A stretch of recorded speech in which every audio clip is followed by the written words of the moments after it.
ఎలా దేవుని నామాన్ని స్తుతించాలి, ఎలా కృతజ్ఞత కలిగి ఉండాలంటున్నాడు దేవునికి మన యొక్క పూర్ణ హృదయంతో. దేవునికి మనం ఎలా కృతజ్ఞత కలిగి ఉండాలి? మన యొక్క పూర్ణ హృదయంతో కృతజ్ఞతలను కలిగి ఉండాలి. ఎందుకంటే దేవుని యొక్క వాక్యంలో యేసు ప్రభు చాలాసార్లు ఈ మాటలు చెప్తాడు. మనము మత్తయి సువార్త కానీ మార్కు లూకా సువార్తలో చదివినట్లయితే దేవుడు చెప్తాడు, నువ్వు ఎప్పుడు దేవుణ్ణి ఆరాధించినా కూడా ఎలా మనం దేవుణ్ణి ఆరాధించాలంటున్నాడంటే నీ యొక్క పూర్ణ హృదయంతో, నీ పూర్ణ మనస్సుతో, నీ పూర్ణ బలముతో, నీ పూర్ణ శక్తితో ఆయనను ఆరాధించాలి. ఎందుకు మనము ఆయనని ఆ విధంగా ఆరాధించాలంటే యెషయా ప్రవక్త ప్రవచించింది. జనులను చూసి, ఆరాధించే వారిని చూసి, దేవుని మందిరంకి వస్తున్న వారిని చూసి ఆయన ఏమని ప్రవచించినాడంటే, ఈ జనులు దేవుణ్ణట నోటితోని స్తుతిస్తున్నారు, వారి పెదవులతోటి ఆయనని గణపరుస్తున్నారు, కానీ వారి యొక్క హృదయం అంటే దేవునికి చాలా దూరంగా ఉన్నది అన్నాడు. ఏ విధంగా ఉన్నదంట? వారి యొక్క హృదయము చాలా దూరంగా ఉన్నదంట. దేవుణ్ణి మనము పెదవులతోటి నోటితోటి స్తుతిస్తే ఆ యొక్క ప్రార్థన కానీ ఆ యొక్క స్తుతి కానీ ఏది కూడా ఉపయోగకరంగా ఉండదు. దేవుణ్ణి మనం ఆరాధిస్తేనంట, నువ్వు దేవుని యొక్క మందిరంలోకి వచ్చినా కూడా, దేవుని సన్నిధికి వచ్చినప్పటికీ కూడా ఎలా రావాలంట? నీ యొక్క పూర్ణ హృదయంతో, మంచి మనస్సుతోటి. ఏదో ఇలా దేవుని మందిరంలోకి వెళ్ళాలి, ఇది ఆదివారం కదా అని చెప్పి అలాంటి హృదయంతో మనం రాకూడదు. అలా వస్తే ఏంటిదంటే మనము పెదవులతో మాత్రమే దేవుని గణపరుస్తున్నట్టు, నోటి మాటతో మాత్రమే దేవుని గణపరుస్తున్నట్టు, కానీ మన యొక్క హృదయం, దేవుడు పై రూపము చూడడం దేవుని యొక్క వాక్యంలో. దేవుడు చూసేది ఎక్కడ చూస్తాడు? మనల్ని మన యొక్క హృదయాన్ని చూస్తాడు. కనుక మనం దేవుని స్తుతించేటప్పుడు మీ యొక్క హృదయంతో ఆయనని స్తుతించండి. ఎందుకంటే దేవుడు పాత నిబంధన గ్రంథంలో ఉపవాసం ఉండినప్పుడు అంట వాళ్ళు ఏం చేసేదంటే గోనె పట్ట కట్టుకొని వారి యొక్క పై వస్త్రములను చింపి వేసుకునే వాళ్ళ. ఉపవాసం ఉంటే గోనె పట్ట కట్టుకుని. కానీ దేవుడు ఏం చెప్తున్నాడంటే, మీరు గోనె పట్ట కట్టుకోని అవసరం లేదు, మీ వస్త్రములను చింపుకోని అవసరం లేదు, కానీ మీ యొక్క హృదయముని దేవునికి అర్పించండి. దేనిని మనము అర్పించాలి దేవునికి? మన యొక్క హృదయాన్ని. హృదయముని మనం దేవుని ఎదుట కుమ్మరిస్తే దేవుడు మన జీవితంలో అద్భుతం చేస్తాడు. ఎందుకంటే అన్న అనే ఒక స్త్రీ ఉంది. అన్న తనకు గర్భఫలం లేదు, తనకేం లేదు, గర్భఫలం లేదు. కానీ ఆమె దేవుని యొక్క మందిరంలోకి వచ్చి ఆమె ఏం చేసిందంటే తన యొక్క హృదయాన్ని దేవుని సన్నిధిలో కుమ్మరించిందంట. ఆమె ప్రార్థన నోటితోటి కానీ పెదవులతోటి కానీ చేయలేదు. ఆమె ఎలా ప్రార్థన చేసిందంట? తన యొక్క హృదయముని దేవుని సన్నిధిలో కుమ్మరించిందంట. అదేవిధంగా దేవుడు విలాప వాక్యములలో చెప్తాడు. 3వ అధ్యాయంలో చూడండి, విలాప వాక్యములు ఇర్మియా గ్రంథం తర్వాత ఉన్నది. విలాప వాక్యములు 3వ అధ్యాయంలో మన యొక్క హృదయముని ఎలా కుమ్మరించాలి చూడండి. విలాప వాక్యములు 2వ అధ్యాయము 19వ వచనము మనం చదువుకున్నాం. విలాప వాక్యం 2వ అధ్యాయము 19వ వచనం చదువు. నీవు లేచి రేయి మొదటి జామున మొరపెట్టుము నీళ్లు కుమ్మరించినట్లు ప్రభు సన్నిధిని నీ హృదయమును కుమ్మరించుము. నీ పసిపిల్లల ప్రాణము కొరకు నీ చేతులను ఆయన తట్టు ఎత్తుము. దేవుడు ఏం చెప్తున్నాడు? ఏమంటున్నాడు? నువ్వు రేయి మొదటి జామున లేచి. యేసు ప్రభు అయితే ఏం చెప్పిందంటే, ఇక్కడ ఇర్మియా పరిశుద్ధాత్మ ద్వారా చెప్తున్నాడు. యేసు ప్రభు అయితే ఏం చెప్పిందంటే, నువ్వు ప్రార్థన ఎప్పుడు చేసినా కూడా నీ గదిలోనికి వెళ్ళి రహస్యమందు చూచుచున్న నీ దేవునికి నువ్వు ప్రార్థన చేయి. ఎవరికి చేయాలంట? రహస్యమందు నిన్ను దేవుడు చూస్తున్నాడు. ఎవరు నిన్ను చూస్తున్నారు? నువ్వు ప్రార్థన చేసేటప్పుడు మనుషులు నిన్ను చూడట్లేదు. మరి మనం ప్రార్థన చేస్తున్నప్పుడు మనల్ని చూసేది ఎవరంట? దేవుడు. రహస్యమందు చూచుచున్న నీ దేవుడికి నువ్వేం చేయి? ప్రార్థన చేయి. అప్పుడు దేవుడు ఏం చేస్తాడు? రహస్యమందు చూచుచున్న నీ దేవుడు నీ ప్రార్థన పైన ప్రతిఫలం ఇస్తాడు. దేవుడు మనం చేసే ప్రతి ప్రార్థనకి ఆయన ప్రతిఫలమును ఇస్తాడని దేవుడి యొక్క వాక్యంలో ఉన్నది. ఇక్కడ ఇర్మియా ఏం చెప్తున్నాడంటే, నీవు రేయి మొదటి జామున లేచి ఎలా ప్రార్థన చేయాలంటున్నాడు? నీ యొక్క నీళ్లను కుమ్మరించినట్లుగా నీ యొక్క హృదయంని ప్రభు సన్నిధిలో కుమ్మరించండి. ప్రభు సన్నిధి అంటే ఇక్కడ దేవుని యొక్క వాక్యంలో మనం లేచేది ఇంటి దగ్గర ఉంటాము. మరి మన సన్నిధి దేవుని యొక్క వాక్యంలో ఏమంటుంది? ప్రభు సన్నిధి. అంటే నువ్వు ఎక్కడ ప్రార్థన చేస్తున్నావో అది దేవుని యొక్క సన్నిధి. నీ ఇల్లే దేవుని యొక్క సన్నిధి, నీ యొక్క హృదయమే దేవుని యొక్క సన్నిధి. దేవుడు నివసించే హృదయమే, దేవుడు నివసించే స్థలం ఏంటిదంటే నీ యొక్క హృదయమే దేవుని యొక్క ఆలయం కనుక. సో నీవు ప్రభు యొక్క సన్నిధిలో మన కొరకు, మన పసిపిల్లల కొరకు, మనకున్న ప్రతి దాని కొరకు ఏం చేయమంటున్నాడు? ఆయన తట్టు మన చేతులని ఎత్తమంటున్నాడు. కానీ ఎవరి వైపు కూడా నీ చెయ్యెత్తన అవసరం లేదు. ఎవరి వైపు కూడా మనం చెయ్యెత్తన అవసరం లేదు. ఒక దైవ సేవకుడు చెప్పినాడు, ఆయన దేవుని యొక్క సేవలో వచ్చినప్పుడంట దేవుడు అంట ఆయన 3 కండిషన్స్ పెట్టిండంట. 3 కండిషన్స్. నువ్వెవరిని చేయి చాపి అడగకూడదు, అదేవిధంగా నీ అవసరతని ఎవరికి చెప్పకూడదు, నీకేం కావాలన్నా నన్నే అడుగు, నీకేం కావాలన్నా ఎవరిని ఏం చేయాలి నువ్వు నన్నే అడుగు, నీ అవసరత ఎవరికి చెప్పకు. ఎంత గొప్ప మాట చూడండి. అదే మాట ఈరోజు దేవుడు నీకు నాకు చెప్తున్నాడు. నీ అవసరత, నీకు ఏ అవసరత ఉన్నా, ఫస్ట్ ఆఫ్ ఆల్ మనకు భార్య భర్త ఉన్నా పిల్లలు ఉన్నా కానీ వాటిని నేర్పించాల్సింది ఏంటంటే ఫస్ట్ ఆఫ్ ఆల్ నీ అవసరతని దేవునికి ప్రార్థన చేయి. ఎవరికి ప్రార్థన చేయాలి? మనము దేవుణ్ణి అడగాలి. దేవుని యొక్క వాక్యంలో ఉంది ఏమనంటే, ఆయన చిత్తానుసారముగా, ఆయన హృదయానుసారముగా మనమేమి అడిగినను. కొన్నిసార్లు దేవుడికి ఇష్టం కాకపోవచ్చు. మనం ప్రార్థన చేసేటప్పుడు ఏమని ప్రార్థన చేయాలంటే, ఒకవేళ అది మనకి ఇష్టము కావచ్చు, అది మనకు మంచిగా అనిపించవచ్చు, కానీ అది దేవునికి నచ్చకపోవచ్చు. నీకు అది దేవునికి అది నీకు ఇవ్వటము ఆయనకి ఇష్టం లేకపోవచ్చు. మనం ప్రార్థన చేస్తే కానీ దేవుడిని ఈ మాట చెప్పదు, ప్రభువా నా ఇష్ట ప్రకారం కాదు కానీ, నేను అడిగినట్టు కాదు కానీ ప్రభువా నీ చిత్తం ఉంటేనే, నీకు ఇష్టం ఉంటేనే, ఇది నాకు సూట్ అయితేనే ఇది నాకు దయచేయండి, ఇది నాకు ఇవ్వండి అని మనం అంటే దేవునికి మొరపెట్టాలి. అది ఏంటిది అంటే దేవుని చిత్తానుసారంగా మనం అడుగుతున్నాడు. కొన్నిసార్లు మనకి ఇష్టమై ఉంటాయి కానీ అది దేవునికి ఇష్టం కాకపోవచ్చు. ఒకవేళ దాన్ని తీసుకున్నప్పుడు మనకి ఏదైనా ఇబ్బంది కలగవచ్చు. అందుకనే దేవునికి ఎప్పుడు చెప్పాలి? ప్రభువా నా ఇష్టం కాదు ప్రభువా. యేసు ప్రభు చెప్పిండు. యేసు ప్రభు ఏమన్నాడంటే, ప్రభువా నా ఇష్టాన్ని, నా చిత్తాన్ని నేను నెరవేర్చడానికి రాలేదు. చూడండి యోహాను సువార్త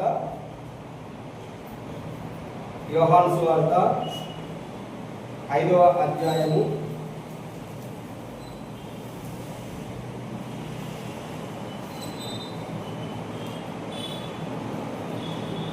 5వ అధ్యాయము 30వ వచనం.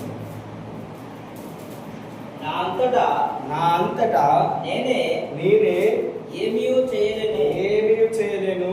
నేను వినున్నట్లుగా తీర్పు తీర్చుచున్నాను. నన్ను పంపిన వాని చిత్త ప్రకారమే చేయగోరుదును కానీ నా ఇష్ట ప్రకారము చేయగోరును. కనుక నా తీర్పు న్యాయమైనది. చూడండి, యేసు ప్రభువే చెప్తున్నాడు, దేవుడే చెప్తున్నాడు. ఆయన ఈ భూమి మీదకి ఎలా వచ్చినాడు? నరుని రూపములో, నడవతారిగా, అంటే దేవుడుగా ఉండాల్సినటువంటి ఆ యొక్క లక్షణమును విడిచిపెట్టి ఆయన అబ్రహాము సంతానం, అంటే మనలాగా ఆయన ఈ భూమి మీద జన్మించి ఆయన ఏం చెప్తున్నాడు? నా అంతటా నేను ఏది కూడా చేయలేను. మనం కూడా దేవునికి నా అంతటా నేను ఏది చేయలేను. మనం అనుకుంటాం నేను అది చేస్తాను, నేను ఇది చేస్తాను, నా వలన ఏదైనా అవుతుంది, నేను ఏదైనా చేస్తాను అనుకుంటాం. కానీ యేసు ప్రభువుని వెంబడిస్తున్నటువంటి మనకు చెప్పాల్సిన మాట ఏంటిదంటే, యేసు ప్రభు అంటారు నా అంతటా నేను ఏది చేయలేను. మన కుటుంబం విషయంలోనైనా మనం ఏ పని చేయాలన్నా మనం దేవునికి చెప్పాలి, ప్రభువా నా అంతటా నేను ఏది కూడా చేయలేను. మరి ఎవరు చేస్తారు? నా అంతటా నేను చేయలేను అంటే పౌలు చెప్తున్నాడు, ఏమంటున్నాడు? నేను కాదు జీవించేది, యేసే నాలో జీవించుచున్నాడు. ఇలాంటి అనుభవంలోనికి రావాలను. యేసు ప్రభు ఏమంటాడు? నేను ఒంటరిగా లేను, నేను ఒక్కడిని కాదు, నాలో తండ్రి ఉన్నాడు, నేను తండ్రిలో ఉన్నాను. అదే విధంగా యేసు ప్రభు మరలా ఏం చెప్తున్నాడంటే, ఎవరైతే నా యందు విశ్వాసం ఉంచుతారో తండ్రి నాలో నేను తండ్రిలో ఉన్నట్టు, ఇప్పుడు నా యందు విశ్వాసం ఉంచిన వారిలో నేను అతడు నాలో ఉన్నాను అంటున్నాడు. అంటే యేసు ప్రభు తన మాటతో మనల్ని ఏం చేసిండు? నీవు దేవుడు ఒకటే. ఏమంటున్నాడు ఆయన? నీవు దేవుడు ఒకటే, నువ్వు వేరే నేను వేరే కాదు. అలాగా దేవుడే యేసు ప్రభు ఇక్కడ చెప్తున్నా ఏంటిది? నా అంతటా నేను ఏమి చేయట్లేదు. మరి మనం కూడా మనంతటా మనం ఏది చేసినా అది ఏమవుతుంది? ఫెయిల్ అయిపోతుంది, ఓడిపోతాం. దేవుని యొక్క చిత్త ప్రకారం మనం చేయాలి. ఇక్కడ యేసు ప్రభు ఏం చెప్తున్నాడు? నన్ను పంపిన వారి చిత్త ప్రకారమే నేను చేయకూడదును, కానీ నా ఇష్టం నేను నెరవేర్చుకునేటకు రాలేదు. మనం కూడా ఈ భూమి మీద చాలా మంది ఏం చెప్తారంటే, ఈ భూమి మీద ఇంకెన్ని రోజులు మనం ఉన్నప్పుడే మన ఇష్ట కోరికలు అన్ని తీసుకోవాలను.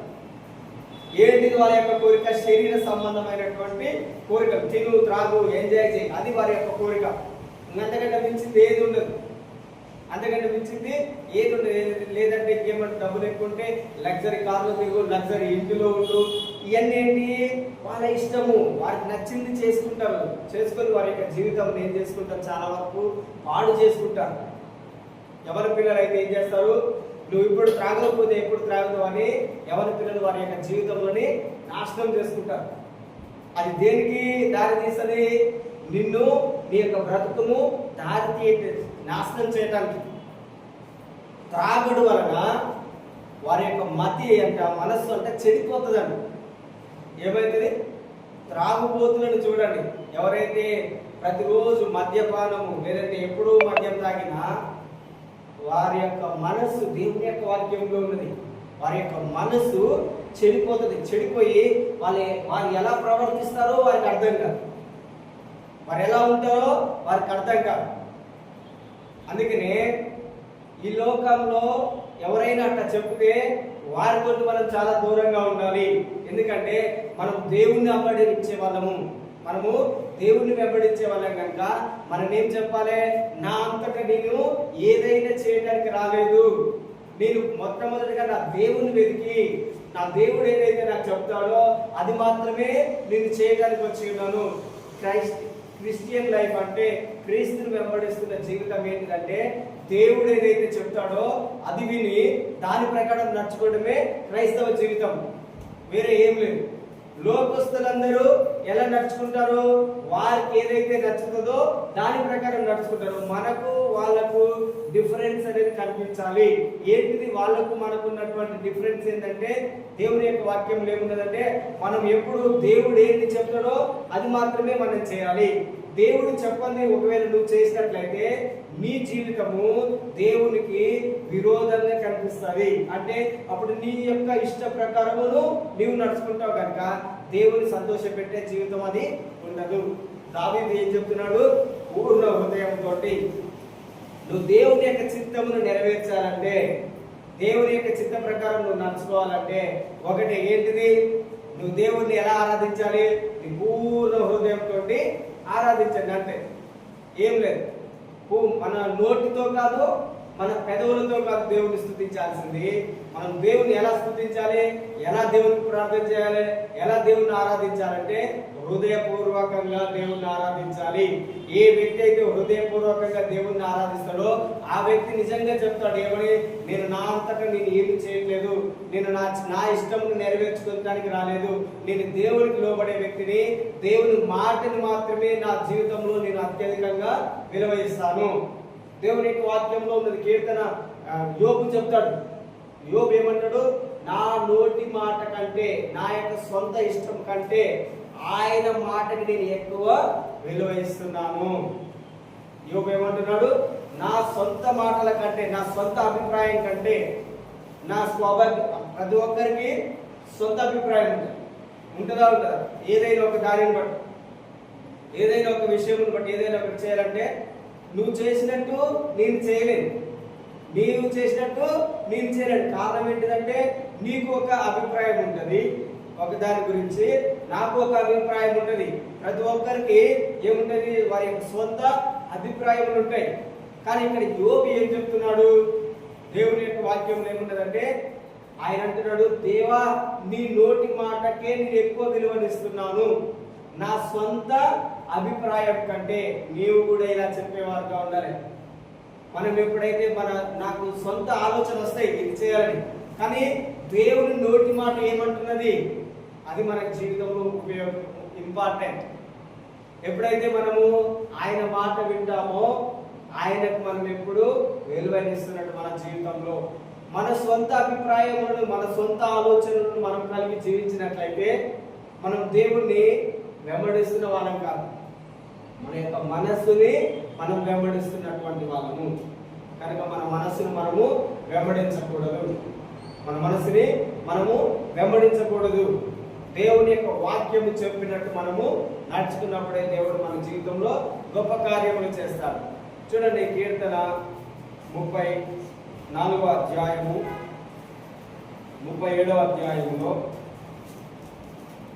దేవుడి యొక్క వాక్యంలో ఉన్నదంటే,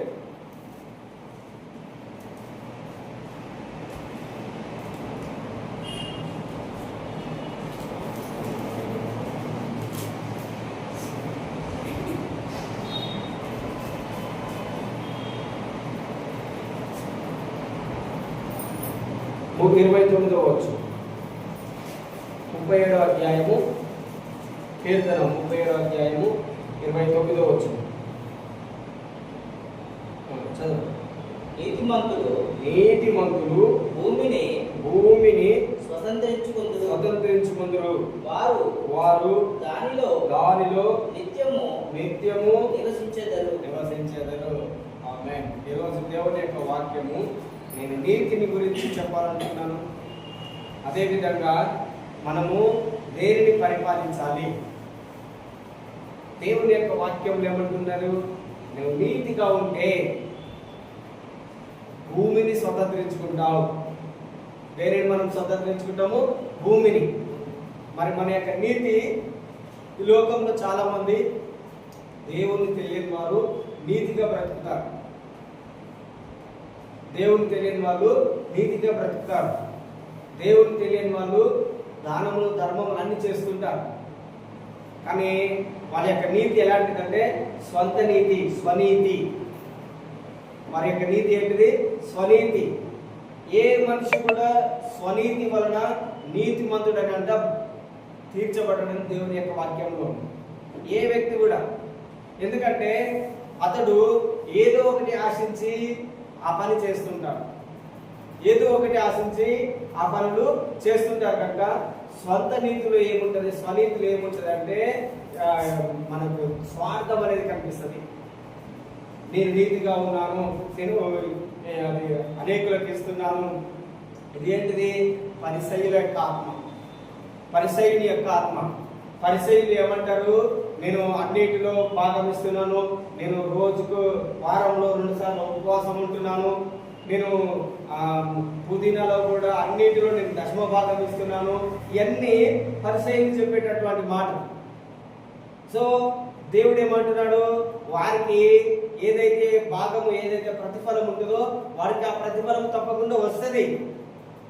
కానీ వాళ్ళు ఏమనుకుంటున్నారంటే మేమే నీతిమంతులము, మా అంతటా మేమే నీతిమంతులము అని అనుకుంటున్నారు. కానీ దేవుడు ఏమంటున్నాడంటే చూడండి, రోమీలకు రాసిన పత్రిక చాలా స్పష్టంగా చెప్తున్నది. రోమీలకు రాసిన పత్రిక,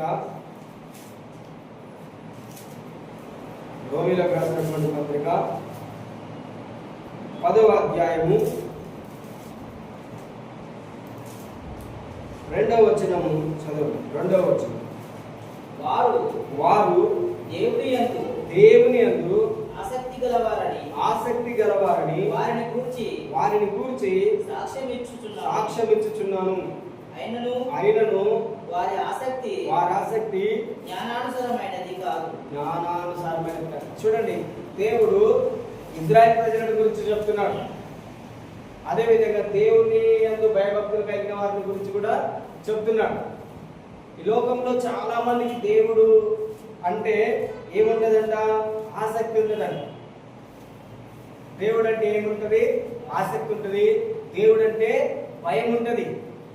కానీ చాలా మంది యొక్క విశ్వాసము దేవుని యొక్క వాక్యానుసారమైనదిగా ఉండలేదు. లోకంలో చాలా మంది ఉన్నారు. వారు వేటిని ఆరాధిస్తారో, వేటిని పూజిస్తారో అవి చాలా మందికి తెలుసు. వారి యొక్క ఆసక్తి యొక్క జ్ఞానమును అనుసరించేటటువంటిది కాదు. వారి యొక్క ఆసక్తి ఎలా ఉన్నది? జ్ఞానానుసారమైనది కాదు. చాలా మంది దేవుణ్ణి మేము ఆరాధిస్తున్నాము, దేవునికి మేము సేవ చేస్తున్నాము, దేవుణ్ణి వెంబడిస్తున్నాము అని చెప్తున్నారు. కానీ వాళ్ళ యొక్క ఆసక్తి జ్ఞానానుసారమైనది కాదు అని అంటున్నాడు. అది ఎక్కడికి? అజ్ఞానంలోనికి నడిపిస్తుంది మనల్ని. ఎక్కడికి నడిపిస్తుంది? అజ్ఞానము. తెలియక ఏం చేస్తున్నారనేది తెలియట్లేదు చాలా మందికి. ఎవరిని వెంబడిస్తున్నారనేది తెలియట్లేదు. కారణం ఏంటిదంటే అజ్ఞానము. దేవుని యొక్క వాక్యంలో ఏముంది? ఈ యుగ సంబంధమైనటువంటి దేవత ఏంటిది? ఈ యుగ సంబంధమైనటువంటి దేవత ఏం చేస్తుందంట? అవిశ్వాసులైన వారి యొక్క మనోనేత్రములకు గుడ్డితనం కలిగజేస్తున్నది. దేనికి? మనుషులకి వారి యొక్క మనోనేత్రములు వెలిగించబడకుండా ఏం కలిగజేస్తుంది? గుడ్డితనం. ఎవరు? ఈ యుగాన్ని పరిపాలిస్తున్నటువంటి దేవత ఉన్నది. యుగ సంబంధమైనటువంటి లోకంలో ఉన్నటువంటి యుగ సంబంధమైనటువంటి దేవత ఉన్నది. అదేం చేస్తున్నదంటే దేవుని యొక్క వెలుగులోనికి రాకుండా, లేదంటే దేవుని యొక్క వెలుగుని చూడకుండా చాలా మంది యొక్క మనోనేత్రములకి గుడ్డితనం కలగజేస్తుంది. ఆ గుడ్డితనమును బట్టి చాలా మంది ఎవరిని ఆరాధించాలో అర్థం కావట్లేదు, ఎవరిని వెంబడించాలో అర్థం కాక చాలా మంది ఏం చేస్తున్నారు? ఎవరికి ఇష్టం వచ్చినట్టు వారు జీవిస్తున్నారు. ఎవరికి ఇష్టమైనవి వారు ఆరాధిస్తున్నారు. ఎవరు పూజించదగినవి వారు పూజించుకుంటున్నారు. కారణం ఏంటిది? ఆసక్తి. ఏంటిది? ఆసక్తి. ఎవరి మీద ఆసక్తి ఉన్నది? దేవుని మీద ఆసక్తి ఉన్నది ప్రతి వ్యక్తికి. ఏ వ్యక్తి కూడా ఆసక్తి లేకుండా లేడు. ప్రతి వ్యక్తికి ఏమున్నది? దేవుడిని నేను ఆరాధించాలి. కారణం ఏంటిదంటే నేను దేవుణ్ణి ఆరాధించినప్పుడే ఆయన నన్ను ఆశీర్వదిస్తాడు. నేను దేవుణ్ణి ఆరాధించకుండా, నేను దేవుణ్ణి లేకుండా ఎలా ఆయన నన్ను దీవిస్తాడు? సో నిజంగా మనం దేవుని కనుగొనలేకపోయినాం. ఈ రోజులలో చాలా మంది దేవుని కనుగొనలేకపోతున్నారు. ఏది వారికి నచ్చితే దానినే వెంబడిస్తున్నారు తప్పితే నిజమేంటి అనేది తెలియక అజ్ఞానంలో ఉంటున్నారు. అందుకనే ఇక్కడ దేవుని యొక్క వాక్యం ఏం చెప్తుంది? వారు దేవుని యందు ఆసక్తి కలిగిన వాళ్ళే, కానీ వారి యొక్క ఆసక్తి ఏదంట? జ్ఞానానుసారమైనది కాదు అంటున్నాడు. ఎలాంటిది కాదు? ఈ లోకంలో చాలా మంది దేవుని కలిగి ఉన్నారు, కానీ వారు జ్ఞానానుసారమైన కాకుండా అజ్ఞానముగా ఈ యొక్క యుగ సంబంధమైన దేవత ఏం చేస్తుంది? అవిశ్వాసులైన వారి యొక్క మనోనేత్రములకు గురిటితనం కలిగజేస్తుంది. వాళ్ళు ఆరాధిస్తామని చెప్తారు, కానీ రకరకములైనటువంటి పాపములు చేస్తుంటారు. దేవుణ్ణి వెంబడించేటటువంటి వ్యక్తి, నిజంగా దేవుణ్ణి వెంబడించేటటువంటి వ్యక్తి ఏ పాపం చేయకుండా తనను తాను కాపాడుకుంటాడని దేవుని యొక్క వాక్యంలో ఉన్నది. చూడండి, 1 తిమోతి రాసిన పత్రిక 1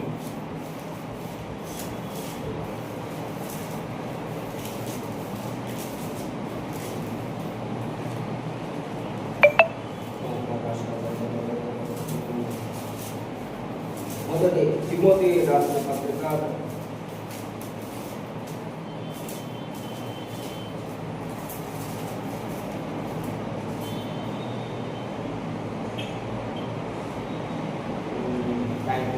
'దొరకట్లేదు కానీ దేవుని యొక్క వాక్యం ఏమున్నదంటే, దేవుణ్ణి ఎరిగిన వారు ఈ లోక సంబంధమైనటువంటి అపవిత్రత తనకు అంటకుండా తనను తాను కాపాడుకుంటాడంట.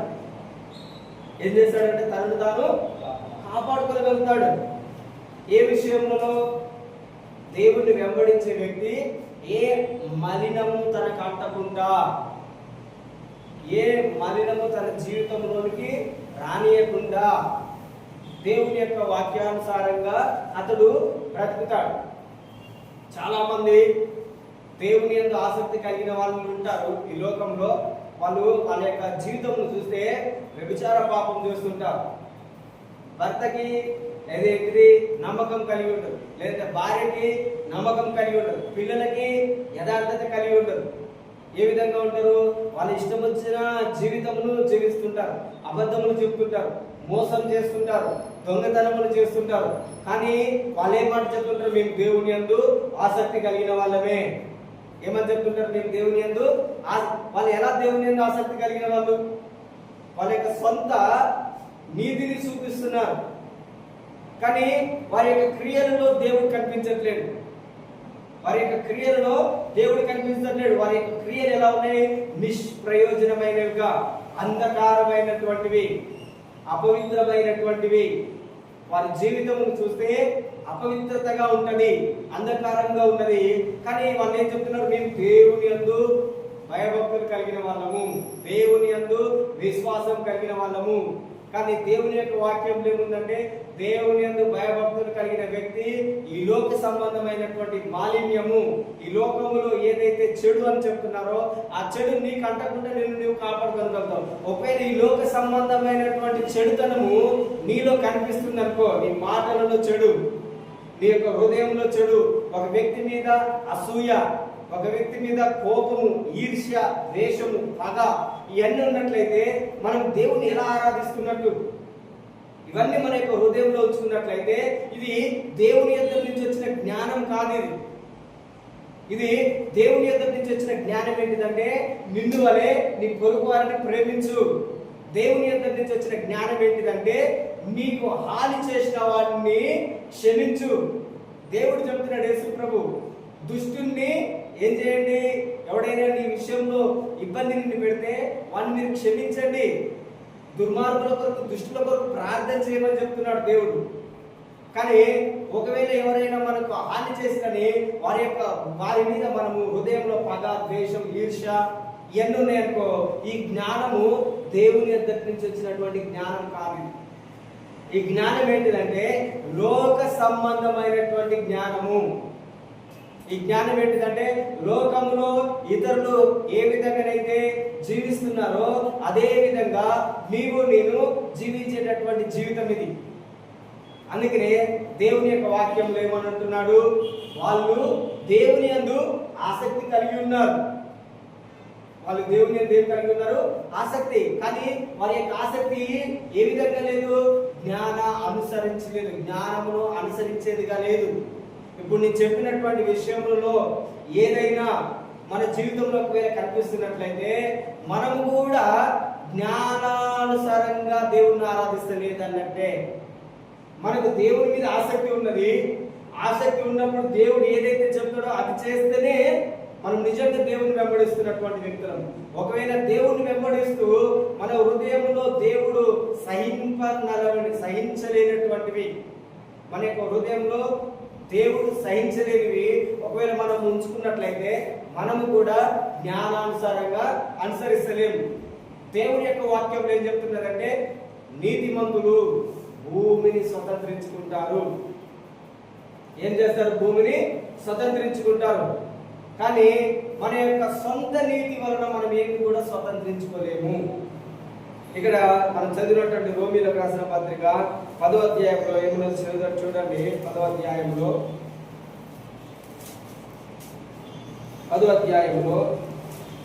3వ వచనం చదవండి. 3వ వచనం. ఏలయనగా వారు దేవుని నీతి నెరుగక తమ స్వనీతిని స్థాపింప పూనుకొనుచు దేవుని నీతికి లోబడలేదు. చూడండి, దేవుడు ఎంత స్పష్టంగా చెప్తున్నాడండి. వారు దేవుని నీతిని ఎరగట్లేదు. దేవుని నీతిని మనం కూడా తెలియకుండా, దేవుని యొక్క నీతి ఏంటో నీకు తెలియాలి. ఇప్పుడు నేను చెప్పినట్టుగా దేవుడు మనల్ని ఏ విధంగా ఉండమంటున్నాడో అది తెలుసుకోవటమే దేవుని యొక్క నీతి. దేవుని యొక్క నీతి మనకి ఎక్కడ తెలుస్తుంది? ఎలా తెలుస్తుంది చెప్పండి? దేవుడి యొక్క నీతి, ఆయన ఏ విషయంలో మనం నీతివంతులంగా ఉండమంటున్నాడు, ఏ విషయంలో మనం నీతిగా నడుచుకోవాలి, లేదంటే దేవుడు చెప్తున్నటువంటి నీతి ఎక్కడ మనకు తెలుస్తుంది? ఎలా మనకు తెలుస్తుంది అంటే దేవుని యొక్క వాక్యమును నువ్వు చదివినప్పుడే,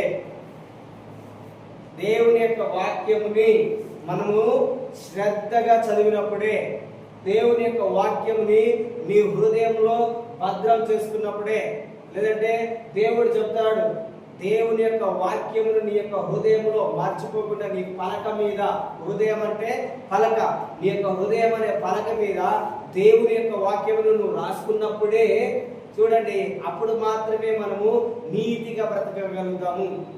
ఫర్ ఎగ్జాంపుల్, మన భారతదేశానికి ఒక రాజ్యాంగం ఉన్నది. మన భారతదేశానికి ఏముంది? రాజ్యాంగం ఉన్నది. మనము ఆ రాజ్యాంగం రాసినప్పుడు మనం జన్మించలేదు, ఆ రాజ్యాంగం రచించినప్పుడు మనము పుట్టలేదు. కానీ ఆ రాజ్యాంగమును రచించినటువంటి వ్యక్తి ఏది నీతి, ఎలా మనం బ్రతకాలి అనేది ఆ రాజ్యాంగమును మనం చదివినప్పుడు ఆ రాజ్యాంగం ప్రకారం, ఆ చట్టం ప్రకారము మనం బ్రతుకుతాం. ఒకవేళ మనకు ఆ రాజ్యాంగము, ఆ చట్టము, ఆ నీతి ఏంటిదో మనకు తెలియకపోయినట్లయితే మనం ఎలా దాని ప్రకారం బ్రతుకుతాము? బ్రతకలేము. అంటే ఈ రాజ్యాంగం మనకంటే ముందుగానే రాయబడింది, నేను అప్పుడు పుట్టలేదు, ఆ రాజ్యాంగం రాసినప్పుడు నేను పుట్టలేదు, ఇది నాకు తెలియదు, ఇది దీని ప్రకారం నేను బ్రతికేనంటే నడుస్తుందా? చెప్పండి. మనం ఎవరం కూడా రాజ్యాంగం రచించినప్పుడు పుట్టలేదు కనుక నేను ఇప్పుడు ఈ మాట చెప్తే నన్ను ఏమంటారు? నేను రాజ్యాంగం రాసినప్పుడు నేను లేను, నాకు రాజ్యాంగం రాసినప్పుడు నేను లేను కనుక ఆ రాజ్యాంగం యొక్క ఈ చట్టం, ఈ దేశం యొక్క విలువలేంటో నాకు తెలియదు, నేను విలువలేని వాడిగా నా ఇష్టం వచ్చినట్టు నేను బ్రతుకుతానంటే మనం లోకము మనల్ని అంగీకరిస్తుందా? అంగీకరించదు. అదేవిధంగా దేవుని యొక్క వాక్యము మనకు రాయబడినప్పుడు మనమందరం జన్మించినామా? జన్మించలేదు, పుట్టలేదు. అట్లని చెప్పేసి నేను దేవుని యొక్క వాక్యము ఇట్లెట్లా ఉంటుంది, నాకేమో నా ఇష్టానుసారంగా నడవాలని ఉన్నది, కానీ దేవుని యొక్క వాక్యం ఇలా చెప్తున్నది, ఈ వాక్యానుసారంగా నేను నడుస్తానా అని అంటే అది కుదురుతుందా? కుదరదు. ఒక్కసారి చట్టము నియమించబడిన తర్వాతకి, ఒక్కసారి దేవుని యొక్క వాక్యము రాయబడిన తర్వాతకి, నువ్వు పుట్టినా నువ్వు పుట్టకపోయినా దేవుడు ముందుగానే అన్ని చూసి, ముందుగానే సమస్తము ఎరిగిన వాడై ఆయన ఈ యొక్క వాక్యముని మన నిమిత్తమై రాయించి ఉన్నాడు. ఎలా రాసి ఉన్నాడు? పరిశుద్ధాత్మ ద్వారా. ఎలా రాసిన అడిగినా పరిశుద్ధాత్మ ద్వారా. పరిశుద్ధాత్మకి సమస్తమును తెలుసు కనుక ఆయన ఆత్మ ద్వారా ఈ వాక్యమును రాయబడి ఉన్నది కనుక నేను జన్మించలేదు, నాకు తెలియదు అంటే అక్కడ కుదరదు. దేవుని యొక్క వాక్యం ఇక్కడ ఏమంటున్నాడు? దేవుని నీతిని తెలుసుకోవాలంటే, దేవుని నీతి తెలుసుకోవాలంటే నువ్వు తప్పకుండా దేవుని యొక్క వాక్యమును చదవాల్సిందే. చదివిన దానిని నువ్వు అర్థం చేసుకోవాలి. అర్థం చేసుకున్న దానిని నీ లైఫ్లో నువ్వు వెంబడించాలి. నువ్వు లైఫ్లో, నీ జీవితంలో నువ్వు దానిని కలిగి ఉండాలి. ఎలా మనకు తెలుస్తుంది దేవుని యొక్క నీతి అంటే? దేవుని యొక్క వాక్యమును చదివితేనే. దేవుని యొక్క వాక్యం చదువుకుంటే నీకు దేవుని యొక్క నీతి ఏంటో తెలియదు. దేవుని యొక్క వాక్యం చదవకుంటే నీకు ఎలా ప్రార్థన చేయాలో తెలియదు. దేవుని యొక్క వాక్యం నువ్వు చదవకపోతే నువ్వు ఈ లోకంలో ఎలా బ్రతకాలి అనేది తెలియదు. నాయకులు ఎదుట ఎలా ఉండాలి, అధికారులు ఎదుటి ఎలా ఉండాలి, పెద్దలు ఎదుటి ఏ విధంగా ఉండాలి, చిన్న పిల్లలతో మనం ఏ విధంగా ఉండాలి, మన తోటి వారితో మనం ఎలా ప్రవర్తించాలి, పక్క వారి కుటుంబంతో లేదంటే నీ తోటి వారి కుటుంబంతో నువ్వు ఎలా కలిసిమెలిసి జీవించాలో అది నీకు తెలియాలంటే నువ్వు తప్పకుండా దేవుని యొక్క వాక్యముని నువ్వు చదివినప్పుడే, ఆ వాక్య ప్రకారం నువ్వు నడుచుకున్నప్పుడే నువ్వు బ్రతుకుతావు. కానీ ఒకవేళ దేవుని నీతి నీకు తెలియకుంటే నీ ఇష్టం వచ్చినట్టు బ్రతుకుతావు. అది నీ ఇష్టం వచ్చినట్టు బ్రతికే దానిని దేవుడు ఏమంటున్నాడంటే నీ స్వనీతి, నీ స్వంత నీతి అంటున్నాడు. మనం ఇష్టం వచ్చినట్టు దేవుని మాటకు లోపడకుండా, దేవుడు చెప్పిన పని చేయకుండా మన ఇష్టానుసారంగా నడిచేటటువంటి ఆ నడకనే, ఇష్టానుసారంగా నడిచేటటువంటి నడకనే విపరీతమైన బుద్ధి అంటే దేవునికి విరోధమైనటువంటి బుద్ధి, దేవునికి అసహ్యమైనటువంటి బుద్ధి. ఆ దాని ప్రకారం మనం నడుచుకుంటేనే మన యొక్క స్వంత నీతి, స్వంత ఆలోచన, స్వంత నీతి అంటే స్వంత ఆలోచన ప్రకారము, సొంత జ్ఞానము ప్రకారము, సొంత తెలివి ప్రకారము అది మనము నడుచుకుంటున్నట్టు. దేవుని యొక్క వాక్యంలో ఉన్నదంటే నీకు జ్ఞానం ఉన్నా జ్ఞానం లేకపోయినా మొట్టమొదటిగా నువ్వు దేవుని యొక్క వాక్యమును చదవడం ప్రారంభిస్తే, దేవునికి లోబడడం ప్రారంభిస్తే ఆయనే నీకు జ్ఞానమును తెలియజేస్తాడు, ఆయనే నీకు బుద్ధినిస్తాడు, ఆయనే నీకు వివేకం ఇస్తాడు. ఆయనే కాదు, ఆయనే నీకు జ్ఞానమై ఉంటాడని దేవుని యొక్క వాక్యంలో. అప్పుడు మనము దేవుని వెంబడించే వ్యక్తులంగా కనిపిస్తాం. ఇక్కడ వాళ్ళు ఏం చేస్తున్నారు, దేవుని యందు ఆసక్తి కలిగి ఉన్నారు, కానీ వారి యొక్క ఆసక్తి జ్ఞానానుసారంగా లేదు. ఇంకేమంటున్నాడు ఇక్కడ రెండోదిగా వాళ్ళు దేవుని నీతిని ఎరగట్లేరు. ఏం చేస్తలేరు, దేవుని యొక్క నీతి ఎలాంటిది. యెషయా గ్రంథంలో యెషయా ప్రవక్త ప్రవచించి ఉన్నాడు, మనుషుల యొక్క నీతి అంట, మనుషుల యొక్క నీతి క్రియలు మురికి గుడ్డ లాంటివి అంటున్నాడు. ఎలాంటి అంటున్నాడు, మనిషి నేను నీతిమంతుడని, నేను నీతి కార్యములు చేస్తున్నాను, దేవుణ్ణి తెలియకుండా, దేవుని యొక్క వాక్యం తెలియకుండా, ఆ దేవుని యొక్క పద్ధతి, దేవుని యొక్క విధానం తెలియకుండా ఏ వ్యక్తి అయితే నేను నీతిమంతుడు అనుకుంటున్నాడో దేవుడు ఆ యొక్క వ్యక్తి యొక్క నీతి ఎలాంటిదని చెప్తున్నాడంటే మురికి గుడ్డ లాంటిది అని అంటున్నాడు. కానీ అది పాత నిబంధన. కానీ క్రొత్త నిబంధనలో యేసుక్రీస్తు యొక్క రక్తములో నువ్వు కడగబడినావు కనుక నీ యొక్క నీతి చాలా పరిశుద్ధమైనటువంటి నీతి. ఎప్పుడు నువ్వు యేసు ప్రభు చెప్పినట్టు, యేసు ప్రభు యొక్క వాక్యానుసారంగా దేవుని యొక్క మాటలు అనుసరించి నడుచుకున్నప్పుడే నువ్వు యేసు ప్రభు చెప్పినట్టు నీతిమంతుడు. ఇక్కడ వాళ్ళు ఏం చేస్తున్నారు, యేసు ప్రభు ఈ యూదుల దగ్గరికి వచ్చి ఉన్నాడు, యూదులకు దేవుని యొక్క వాక్యం బోధిస్తున్నాడు. అయినప్పటికీ వాళ్ళు ఏమంటున్నారు, నువ్వు దేవుని కుమారుడు కాదు, నువ్వు దేవుని కుమారుడు కాదు. మరి ఎవరు నువ్వు అంటే వాళ్ళు ఏం చెప్తున్నారు, నువ్వు వడ్రంగి కుమారుడివి. లేదంటే వాళ్ళు ఏం చెప్తున్నారు, నువ్వు కూడా ఒక సాధారణమైనటువంటి వ్యక్తివి, నువ్వు మాలాగా జన్మించినటువంటి వ్యక్తివి, కానీ నిన్ను నువ్వు దేవునితో సమానంగా చేసుకుంటున్నావేంటి అని అంటున్నారు. కానీ యేసు ప్రభు ఏం చెప్తున్నాడు, దేవుని యొక్క వాక్యంలో ఉన్న మాటలు చెప్తున్నాడు. ఎవరికైతే దేవుని యొక్క వాక్యం వస్తుందో,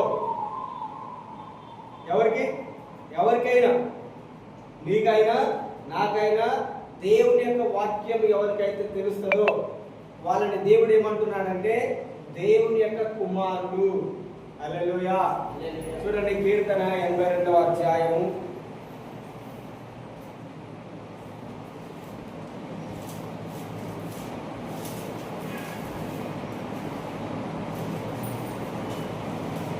82వ అధ్యాయము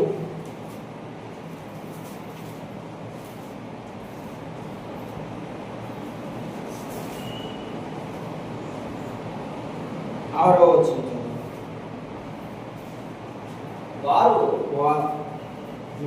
82:6 మీరు దైవములని, కీర్తన 82వ అధ్యాయము 6వ వచనం. మీరు దైవములని, మీరు దైవములని, మీరందరూ సర్వోన్నతుని కుమారులని నేనే సెలవిచ్చి ఉన్నాను. దేవుడే మనకు చెప్తున్నాడు. ఏమంటున్నాడు, మీరు దైవములనియు. ఎంత మంచి మాట. మనం ఎలాంటి వాళ్ళమంట? దైవ పుత్రులము, దేవుని కుమారులము. ప్రతిరోజు నీకు నువ్వు చెప్పు, నేను దేవుని యొక్క కుమారుణ్ణి. ఎవరి కుమారుణ్ణి? నేను దేవుని కుమారుణ్ణి, నేను దైవముని. మీరు ప్రతిరోజు ఈ వాగ్దానము మీరు ఒప్పుకోండి.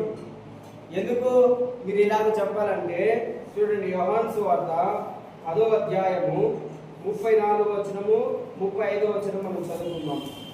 యోహాను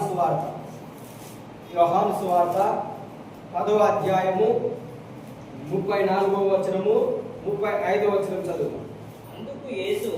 అందుకు యేసు మీరు దైవములని నేనంటినని మీ ధర్మశాస్త్రంలో రాయబడి ఉండలేదా? లేఖనము నిరర్థకము కానేరదు కదా. దేవుని వాక్యం ఎవరికి వచ్చెనో వారే దైవములని చెప్పిన నేను దేవుని కుమారుడనని చెప్పినందుకు తండ్రి ప్రతిష్ఠ చేసి ఈ లోకములోనికి పంపిన వానితో నీవు దేవదూషణ చేయుచున్నావని చెప్పుదురా. చూడండి, ఒకటి దేవుని యొక్క నీతిలో ఒక మాట నేను మీకు చెప్తున్నాను. ఇక్కడ యేసు ప్రభు ఏమంటున్నాడు? అందుకు మీరు దైవములని నేను అంటిని. ఎవరన్నారంట దైవములని? మీరు దేవుని యొక్క కుమారులని. ఎవరు చెప్తున్నాడు? దేవుడే, తండ్రి అయిన దేవుడే చెప్తున్నాడు. నీ గురించి దేవుడు చెప్తున్నాడు. నేను ఇక్కడ చదవబడినటువంటి వాక్యముల గురించి చెప్పట్లేదు, కానీ నేను ఇప్పుడు మీ గురించి చెప్తున్నాను. మనం ఎలాంటి వాళ్ళం అంటున్నాడు దేవుడు? మీరు దేవుని యొక్క కుమారులు, దేవుని యొక్క కుమార్తెలు. ఎవరన్నారంటే ఈ మాట? తండ్రి అయిన దేవుడే. ఏమన్నాడంటే మీరు దైవములు అంటినని మీ ధర్మశాస్త్రంలో. ఎక్కడ రాయబడింది? ధర్మశాస్త్రంలో. ఎక్కడ రాయబడింది ఈ మాట? కీర్తన 82వ అధ్యాయంలో మనం చదువుతున్నాం 6వ వచనంలో. ధర్మశాస్త్రంలో ఇది రాయబడి ఉన్నది కదా, మీరే దేవుని యొక్క కుమారులని. ఎలా మనం దేవుని యొక్క కుమారులమని అంటున్నాడంటే లేఖనము నిరర్థకం కాదు అంటున్నాడు. దేవుని యొక్క మాట ఎప్పుడు కూడా వ్యర్థం కాదు అంటున్నాడు. మన యొక్క మాటలు ఈరోజు దేవునికి ఒక వాగ్దానం చేసినాం అనుకోండి, ఈరోజు ప్రభువా నేను ఎప్పుడు నీకు నమ్మకంగా ఉంటాను, నేను తప్పిపోను అని చెప్పి మనము వాగ్దానం చేసినాం అనుకో, ఆ వాగ్దానం విషయంలో చాలా మంది తప్పిపోతున్నారు. కానీ దేవుడంట అలా చెప్పి తప్పిపోవడానికి ఆయన నరుడు కాదు. మనమైతే చాలాసార్లు మనం మాట తప్పుతాము, కానీ దేవుడు అంటున్నాడు నేను మాట తప్పడానికి నేను నరుడని కాదు కదా. దేవుడు ఏమంటున్నాడు? ఒక్కసారి ఆయన మాట చెప్పి ఉన్నాడు. ఏంటిది? మీరు దైవములు. అందుకనే యేసు ప్రభు ఏమంటున్నాడు? దేవుడు చెప్పినటువంటి మాట నిరర్థకం కాదు. అందుకనే మనకు కూడా దేవుని యొక్క వాక్యం అర్థమైతే మనకి ఏ సమస్య ఉండదు. నీ యొక్క సమస్యలు ఏమైనా ఉన్నా అవి సులభంగా తొలగిపోతాయి. ఎలా తొలగిపోతాయి అంటే పర్వతం అంట మైనము వలె కరిగినట్లు నీ సమస్యలన్నీ కరిగిపోతాయి. ఎట్లా కరిగిపోతాయి? పర్వతములు మైనము వలె కరిగిపోయినట్లు నీ శ్రమలన్నీ కూడా మైనము వలె కరిగిపోతాయి. ఇక్కడ యేసు ప్రభు ఏమంటున్నాడు? ఇక్కడ వాళ్ళందరూ వచ్చి యేసు ప్రభువును ప్రశ్నించడానికి గల కారణం ఏంటిదంటే వాళ్ళకి దేవుని యొక్క వాక్యం అర్థం కావట్లేదు. యేసు ప్రభు చెప్తున్నటువంటి మాట అర్థం కావట్లేదు. నీ జీవితంలో చాలా సమస్యలకు గల కారణం ఏంటిదంటే, ఒత్తిడులకు గల కారణం ఏంటిదంటే, ఇబ్బందులకు గల కారణము మనం పడుకున్న లేచిన విశ్రాంతి లేకుండా, మనశ్శాంతి లేకుండా, సమాధానం లేకుండా, ఇష్టం వచ్చినట్టు ప్రయాసపడడం కారణం ఏంటిదంటే దేవుని యొక్క వాక్యము మనకు అర్థం కాకపోవడము. ఎవరు ఈ వాక్యం అర్థం కాకుండా చేస్తున్నారంటే ఈ యుగ సంబంధమైనటువంటి దేవత ఏం చేస్తుంది? మన యొక్క మనోనేత్రములకు గుడ్డితనం కలుగజేస్తున్నది. కానీ నువ్వు ఇప్పుడు ఏం చెప్పాలంటే, దేవుని యొక్క వాక్య ప్రకారము నా గుడ్డితనం తొలగిపోయింది. నేను మొట్టమొదటిగా చెప్పినాను, మనము ఈ గుడ్డితనం ఉన్నంత కాలము దేవుణ్ణి హృదయపూర్వకంగా ఆరాధన చేయలేము. ఒకవేళ నువ్వు దేవుని యొక్క మందిరంలోకి వచ్చినా, దేవునికి ప్రార్థన చేస్తున్నా, దేవుని స్తుతిస్తున్నా, మన నోటితోటి మన పెదవులతో స్తుతిస్తే మన యొక్క హృదయంలో దేవుడు లేడు కదా. నేనేం చెప్తున్నాను, మనం నోటితోటి ఆరాధించినట్లయితే మనం గుడ్డితనంలో ఉన్నట్టే. అంటే దేవుని యొక్క వాక్యము మనకు అర్థం కావట్లేదు. దేవుడు ఇక్కడ ఏం చెప్తున్నాడు, మీరు దైవములు అంటే నువ్వు దేవుని వలె నడుచుకోవాలి. లోకంలో ఆయన ఎలా నడుచుకున్నాడో నీవు కూడా ఎగ్జాక్ట్ గా అదే విధంగా నడుచుకోవాలి. యేసు ప్రభు ఎలా నడిచింది ఈ లోకంలో? భయంతో నడిచిందా? పిరికితనంతో నడిచిందా? రోగముల చేత నడిచిందా? దయ్యముల చేత పీడించబడుతూ నడిచిందా? లేదంటే ఇబ్బందులతో సమస్యల చేత ఆయన నడిచిందా? ఆయన ఎలా నడిచిండు? దయ్యముల పైన అధికారం కలిగినటువంటి వ్యక్తిగా, ప్రకృతి పైన అధికారం కలిగినటువంటి వ్యక్తిగా దయ్యములను వెళ్ళగొట్టినాడు, రోగములను బాగు చేసినాడు, వ్యాధులను వెళ్ళగొట్టినాడు. అక్కరలో ఉన్న వాళ్ళ తన ఎందుకు వస్తే వారి యొక్క అక్కరను తీర్చగలిగినాడు. అది దేవుని యొక్క నీతి. ఇప్పుడు దేవుడు ఏం చెప్తున్నాడు, మీరు దేవుని కుమారులు, మీరు దేవుని యొక్క కుమారులు, మీరు కూడా అదే విధంగా నడుచుకోవాలి. దేవుని పోలి నడుచుకోవాలి. ఎలా నడుచుకోవాలి? నువ్వు ఇప్పుడు ఏం చేస్తావు? దేవుని పోలి నడుచుకోవాలి. దేవుడు యేసు ప్రభు చూడండి, ఈ భూలోకమునంతటిని స్వతంత్రించుకున్నాడు. నువ్వు ఏ మారుమూల గ్రామంలోనికైనా వెళ్ళు, ఏ పట్టణంలోనికైనా వెళ్ళు, ఏ దేశంలోనికైనా వెళ్ళు, దేవుణ్ణి ఆరాధించే వ్యక్తులు తప్పకుండా ఉంటారు. దేవునికి ప్రార్థన చేసే వ్యక్తి తప్పకుండా ఉంటాడు. ఏ పల్లెటూరుకైనా వెళ్ళండి, ఏ గ్రామంలోనికైనా వెళ్ళండి, అక్కడ తప్పకుండా దేవుణ్ణి ఆరాధన చేసే వ్యక్తులు ఉంటారు. అందుకనే నేనేం చెప్తున్నానంటే, దేవుడు ఈ భూలోకాన్ని స్వతంత్రించుకున్నాడు. నీవు కూడా దేవుణ్ణి వెంబడిస్తే దేవుని కొరకు నీవు కూడా ఈ భూమిని స్వతంత్రించుకునే వ్యక్తిగా ఉంటావు. ఎప్పుడు? నేను ఇప్పుడు చెప్పినట్టు దేవుడు ఎలా నడుచుకున్నాడో నీవు కూడా అలా నడుచుకోవాలి. ఇది ఎవరు నీకు చెప్తున్నారు ఈ మాట? నేను ఎలా అయితే నడుచుకున్నానో మీరు కూడా అలా నడుచుకోండి అని ఎవరు చెప్తున్నారు? యేసు ప్రభువే చెప్తున్నాడు. దేవుడు ఏమంటున్నాడు? లేఖనము నిరర్థకం కాదు కదా. లేఖనం ఎప్పుడు కూడా నిరర్థకం, వ్యర్థం. లేఖనం నిరర్థకం అంటే ఏంటంటే శక్తి లేనిది కాదు కదా అంటున్నాడు. మన యొక్క మాటలలో శక్తి లేదు, మన యొక్క మాటలలో ఏం లేదు, శక్తి లేదు. కానీ దేవుని మాట మాత్రము శక్తి కలిగినది అంటున్నాడు. నిరర్థకం కాదు, అది శక్తి కలిగినది. కానీ మనము మన యొక్క క్రియల వలన దేవుని యొక్క వాక్యం అర్థం కాకపోవడం వలన ఆ వాక్యంలో ఉన్నటువంటి శక్తి ఏంటిది, ఆ వాక్యంలో ఉన్నటువంటి జీవం ఏంటిది, అది మనము గమనించలేకపోతున్నాం. దేవుని యొక్క వాక్యంలో ఉంది. యోహాను సువార్త 6వ అధ్యాయం 63వ వచనంలో యేసు ప్రభు చెప్తున్నాడు, నా మాటలు జీవమును ఆత్మయునై ఉన్నవి. దేవుని యొక్క మాటలు ఎలాంటివంట? జీవం కలిగినవి. దేవుని యొక్క మాటలు ఎలాంటివి? ఆత్మ. సో దేవుణ్ణి వెంబడిస్తున్నటువంటి మనం అర్థం చేసుకోవాల్సింది ఏంటంటే, దేవుని యొక్క మాట శక్తి కలిగినటువంటిది. అంటే ఆయన ఒకసారి ఏదైనా మాట చెప్తే అది 100% నెరవేర్చబడుతుంది. అది 100% నెరవేర్చబడుతుంది అని అర్థం. ఇక్కడ యేసు ప్రభు ఎందుకు ఆ మాట చెప్తున్నాడంటే, లేఖనము దేవుని యొక్క వాక్యం ఎవరికైతే వస్తుందో వాడు, ఇక్కడ చదవండి, దేవుని వాక్యం ఎవరికి వచ్చునో వారే దైవములు.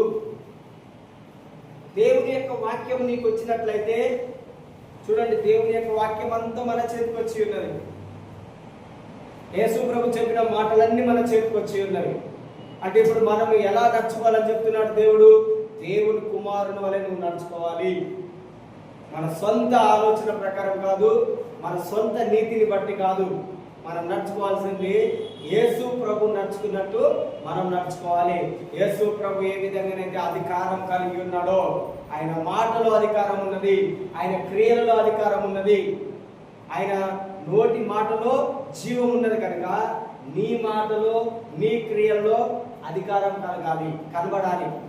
హల్లెలూయా. ఏం కనబడాలి? మన యొక్క మాటల్లో అధికారం కనబడాలి, జీవం కనబడాలి. మన మాట శక్తి కలిగినదని నువ్వు ప్రతిరోజు చెప్పండి. ఏం చెప్పాలి? నా మాటలు దేవుని యొక్క మాటలు, నా మాటల్లో దేవుని యొక్క జీవం ఉన్నది, దేవుని యొక్క ఆత్మ నా మాటలో ఉన్నది. నేను దేవుని యొక్క కుమారుణ్ణి, నేను దేవుని యొక్క కుమార్తెని. మీరు ప్రతిరోజు ఈ యొక్క వాగ్దానం ఒప్పుకోండి. ఏం చేయాలి? వాగ్దానముని మీరు ఒప్పుకోవాలి. నాకు దేవుడు అధికారం ఇచ్చి ఉన్నాడు, నాకు దేవుడు తన యొక్క బలమునిచ్చి ఉన్నాడు. నా అంతటి నేను బలవంతుడని కాదు, కానీ నేను యేసుక్రీస్తు వలన నేను బలవంతుడని, నేను ఏదైనా చేస్తాను. ఇది దేవుని యొక్క నీతి. నన్ను బలపరచు అని యందు, నన్ను బలపరచు క్రీస్తునందు నేను సమస్తమును చేయగలుగుతానని చెప్పండి. ఇది నా వలన కాదు అని చెప్పకూడదు. నా వలన ఇది కాదు, నేను చేయలేను అని చెప్పకూడదు మీరు.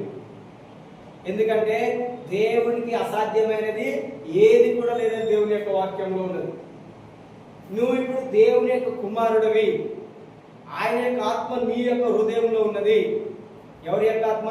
దేవుని యొక్క ఆత్మ నీ యొక్క హృదయంలో ఉన్నది కనుక నువ్వు చెప్పాలి. ఏం చెప్పాలి?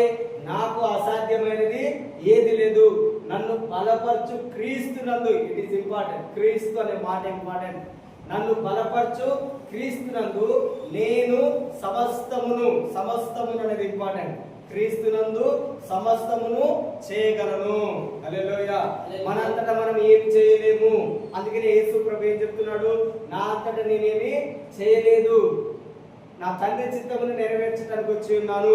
ఇప్పుడు నీవు కూడా క్రీస్తు వలన నువ్వు కూడా సమస్తమును చేయగలుగుతున్నావు. అంటే నీవు కూడా దేవుని యొక్క చిత్తమును చేయడానికే మనం ఇక్కడికి వచ్చి ఉన్నాం.